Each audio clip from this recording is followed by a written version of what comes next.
தொழுகையை மக்களை விட்டும் அகற்ற வேண்டும் என்பதற்காக ஒரு பிதத்தை கொண்டு வந்தாங்க. எங்களை பார்த்து பிதத்தை ஷிர்க்னு சொன்னவங்க நீங்க சொல்லுங்க ஆதாரம். என்ன பிதத்து?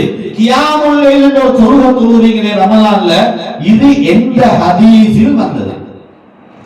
குர்ஆன் இருக்குது, புகாரி முஸ்லிம் உலகத்துல ஏராளமான ஹதீஸ் இருக்குது. எத்தனையோ தொழுகை, துஹா தொழுகை, தராவீஹ் தொழுகை, தஹஜ்ஜுத் தொழுகை என்று ஒவ்வொரு தலைப்பின் கீழே இமாம்கள் ஹதீஸை எழுதிப்பாங்க. ஃபிக்ஹுடைய உலமாக்கள் சட்டத்தை எழுதியிருப்பாங்க.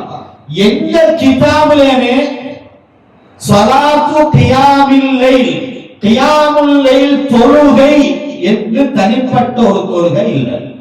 ஏழுமைந்தா எங்களுடைய அப்துல் பாரி ஆலிமி ஹஜ்ரத் அவர்கள் 90 கால பதில ஒரு நோட்டீஸ் வெளியிட்டாங்க.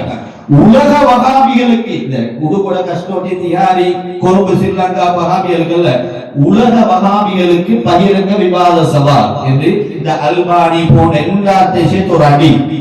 இன்னைக்கு நாங்களும் அதே சொல்றோம். உலக வஹாபி தியாரி உலமா மௌலைமார் அல்ல, கொழும்பு அல்ல, உலக வஹாபிகளுக்கு நாங்கள் சொல்கிறோம் முழுமையா இருந்தா ஸலாத்து கியாமில் லைல் என்ற ஒரு ஹதீஸை காட்ட முடியும். தராவீஹ் தொழுகை இல்லாமலாக பார்த்தாங்க. 8 சரி வரல. புதுசாக 90 கால பகுதிக்கு பின்னால வெள்ளவத்த பள்ளியில அலியார் ஹாஃபிஸ் என்பவர் தான் முதல் இந்த தொழுகையை கொண்டு வந்தார். அவருக்கு முன்னால் இந்த இலங்கையில தொழுகையே இருக்கல. இப்படி ஒரு தொழுகை, கடைசி 10 இப்படி ஒரு தொழுகை. ஆனா இப்ப காரணம் தேடி பார்த்தாங்க, எங்களை பார்த்து அது விதத்துனா இப்ப நாங்க தராவீஹ் ஹதீஸ் இருக்குது. நாயகம் தொழுகிறாங்க, சஹாபாக தொழுகிறாங்க, முஸ்லிம்கள் தொழுகிறாங்க. இந்த ஸலாத்து கியாமுல் லைல், கியாமுல் லைல் என்ற தனிப்பட்ட தொழுகை, நல்லா நீங்களோடு தனிப்பட்ட கியாமுல் லைல் என்ற தனிப்பட்ட தொழுகை நாங்கள் சொல்கிறோம், இஸ்லாத்தில் இல்லை. நீங்க தராவீஹ் அதாவது வித்ரை தொழுகிறீர்களா, தொழுது போங்க. தஹஜ்ஜுதை தொழுகிறீர்களா, இஸ்லாத்தில் இருக்குது. ஆனா இப்படி ஒரு தொழுகை இஸ்லாத்தில் இல்லை. இப்ப அதை உருவாக்குனா அது ஒரு வைரஸா மாறி ஓட குடிசையார் ஒரு பள்ளி அடைச்சாலும் கியாமுல் லைல் தொழுவோம் பண்ணுவார். ரமலான்ல 20 நோன்புக்கு தராவீஹ் தொழ வரவங்க கடைசி 10க்கு இல்ல. ஏன் வாப்பா நீங்க தராவீஹ் தொழ வரல?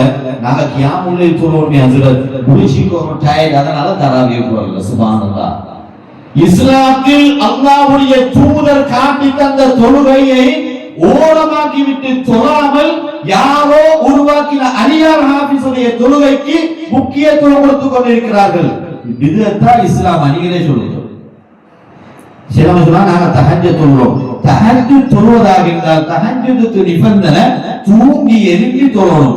நீ விடிய விடிய ரோட்ல தராவீஹ் தொழாம இருந்து கொண்டிருந்துட்டு கடைசி ஜாமத்துல வர தூங்காம எப்படி தஹஜ்ஜுத் தொழுவது?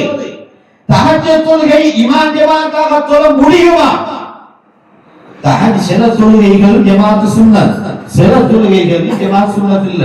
தஹஜ்ஜுத் தொழுகை தொழ முடியுமா? முடியாது. எனவே இப்படியான ஒரு தொழுகை இஸ்லாத்தில் இல்லை. தராவீஹ் வருகின்ற ரமலானிலே தராவீஹ்க்காக ஒரு கியாமுல் என்ற பெயரை வச்சுக்கொண்டு தராவீஹ் தொழுகை அல்லாஹ்வுடைய தூதர், சஹாபாக்கள், இமாம்கள் கடைசி வரை வாழ்கின்ற இஸ்லாம் சொன்ன அந்த தொழுகையை விட்டு விடாதீர்கள். நாங்க விதத்தா நீங்க விதத்தா பரட்டி பார்த்தா 1000 சொல்லலாம். ஷிர்க்ல போய் நின்று கொண்டிருக்கிறீங்க. அல்லாஹ் குருவிக்குதுன்னு சொல்றீங்க, அல்லாஹ் வருகிறான், கையிக்குது, காலைக்குது, அதைக்குது, இதைக்குது, எல்லா ஷிர்க்கையும் சொல்லிக் கொண்டு எங்களை பார்த்து விதத்துவாதிகள் என்று சொல்கின்ற தகுதி யாருக்கும் இல்லை என்பதை ஆணித்தரமாக சொல்கிறோம். இந்த அடிப்படையில் இந்த பள்ளி நிர்வாகத்துக்கு வரக்கூடிய 500 வருஷத்துக்கு மேல் இந்த பள்ளிக்கு மட்டும் 100 வருஷம். இந்த 100 வருஷத்துல சொல்லுங்க பார்க்க பெரியாக்கள் நீங்க எப்பயாவது சொல்லிக்கிறீங்க? இந்த 25 வருஷத்துக்கு முன்னால 25 வருஷத்துக்கு முன்னால யாருமே அப்படி ஒரு தொழுது இல்லை. எனவே முன்னோர்கள் காட்டி தந்ததுதான் இஸ்லாம். அது எங்களுடைய வரி. அல்லாஹ் தஆலா அந்த வரியில் நடக்கக்கூடிய பாக்கியத்தை நம் அனைவருக்கும் தந்தருவானாக. கலந்து கொண்ட அனைவருக்கும் ஜஸாக்குமுல்லாஹ் என்று சொல்லி முடித்துக் கொள்கிறேன். அஸ்ஸலாமு அலைக்கும் வரஹ்மத்துல்லாஹி வபரகாத்துஹு.